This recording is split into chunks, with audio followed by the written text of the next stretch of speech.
अस्सलाम वालेकुम प्यारे बच्चों। उम्मीद है आप सब खैरियत से होंगे। प्यारे बच्चों, जैसा कि हम सबक नंबर 14 वक्त की पाबंदी के मशकी सवालात में सवाल नंबर 1 कर चुके हैं। आज हम इसके सवाल नंबर 2, सवाल नंबर 3 और सवाल नंबर 4 करेंगे। सवाल नंबर 2 ये है, जुमलों में इस्तेमाल करें। यानी नीचे हमें अल्फाज दिए गए हैं, हम उन्हें जुमलों में इस्तेमाल करेंगे। जुमला यानी अल्फाज को मिलाकर जो बात कही जाए या लिखी जाए जुमला कहलाता है। स्टूडेंट्स देखें, सबसे पहला लफ्ज़ असर, अलिफ ज़बर से ज़बर रे, असर यानी अमल। स्टूडेंट्स, जैसा कि हमने पढ़ाई में पढ़ा था, उस्ताद साहब उसे रोज़ाना समझाते थे, यानी नासिर को रोज़ाना समझाते थे, लेकिन नासिर पर कोई असर ना देखकर उससे नाराज़ हो गए। लिहाजा हम इसका जुमला लिखेंगे, नासिर पर उस्ताद साहब की बात का असर ना हुआ।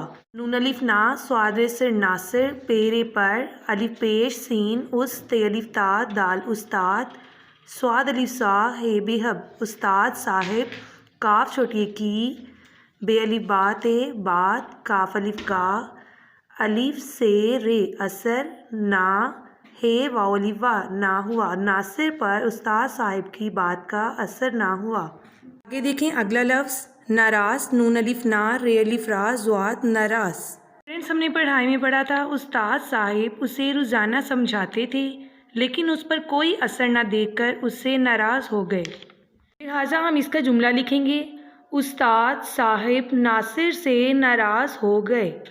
अलिफ पेश सीन उस, ते अलिफ ता दाल उस्ताद, स्वाद अलिफ स्वा हे बेहब उस्ताद साहिब, नून अलिफ ना, स्वाद रेसर नासिर से, नून अलिफ ना, रे अलिफ रा, ज़्वाद नाराज, हे वाव हो, गाफ हमजा बढ़िए, उस्ताद साहिब नासिर से नाराज़ हो गए। आगे देखें आखिरी लफ्ज़ शर्मिंदा, शीन रेशर मीम नून दाल हेदा, शर्मिंदा। जब उस्ताद साहिब नासिर से नाराज़ हो गए और सारा दिन उससे बात ना की तो वो अपने हम जमातों में बहुत शर्मिंदा हुआ। लिहाजा हम इसका जुमला लिखेंगे, नासिर अपने हम जमातों के सामने शर्मिंदा हुआ। नून अलिफ ना, स्वाद रेसर नासिर, अलिफ पे अप नून बढ़िए ने अपने, हे मीम हम, जीम मीम अलिफ माँ, आइन ते वाव नून गुन्ना हम जमातों, काफ बढ़िए के, सीन अलिफ सा, मीम नून बढ़िए ने सामने, शर्मिंदा शीन रेशर मीम नून दाल हेदा शर्मिंदा, हे वाव अलिफ वा हुआ, नासिर अपने हम जमातों के सामने शर्मिंदा हुआ। आगे देखें सवाल नंबर 3, अल्फाज को हुरूफ तहज्जी के लिहाज से तरतीब दें। यानी नीचे हमें जो अल्फाज दिए गए हैं, हम इन अल्फाज को हुरूफ तहज्जी की तरतीब से लिखेंगे। मिसाल के तौर पर अल्फाज ये हैं, मौजूद, अमीर, पाकिस्तान, गौर, हाल। स्टूडेंट्स, हम हुरूफ तहज्जी के लिहाज से अल्फाज को तरतीब देंगे। यानी हम देखेंगे सबसे पहले अलिफ मद्दा, हरूफ तहज्जी में पहला हर्फ अलिफ मद्दा, फिर अलिफ बे पे और ऐसे सब हर्फ दिए गए हैं। हम इन हरूफ में से देखेंगे कि सबसे पहले कौन सा लफ्ज़ आएगा। लिहाजा हरूफ तहज्जी के लिहाज से सबसे पहला लफ्ज़ अमीर, क्योंकि ये अलिफ से शुरू होता है, अलिफ मीम ये रे अमीर।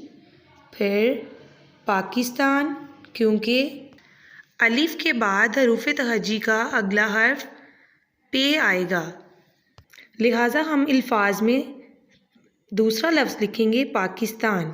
लफ्ज़ हाल, क्योंकि हरूफ तहज्जी की तरतीब के लिहाज से पे के बाद हे का लफ्ज़ आता है, हे अलिफ हा लाम हाल। फिर गौर और आखिर में मौजूद, क्योंकि ये मीम से शुरू होता है और मीम गैन के बाद आता है। अमीर, पाकिस्तान, हाल, गौर, मौजूद। स्टूडेंट, इसी तरह सवाल नंबर 3 में भी हमें अल्फाज दिए गए हैं, जैसे देर, सुबह, घर, ज़िंदगी, बात, वक्त। हम इन अल्फाज को हरूफ तहज्जी की तरतीब के लिहाज से लिखेंगे, जिसमें हरूफ तहज्जी में सबसे पहले الف مدہ الف اور بے آتا ہے۔ ہم ان الفاظ میں دیکھیں گے کہ بے سے کون سا لفظ بنتا ہے، جیسے بات، بے الف با تے بات، لہٰذا ہم پہلا لفظ لکھیں گے بات، اس کے بعد اگلا لفظ دیر، دال یہ رے دیر۔ اسٹوڈنٹس دیکھیں حروف تہجی میں بے کے بعد اگلا حرف دال آتا ہے، لہٰذا ہم اگلا حرف لکھیں گے، ہم اگلا لفظ لکھیں گے دیر، بات اور پھر دیر۔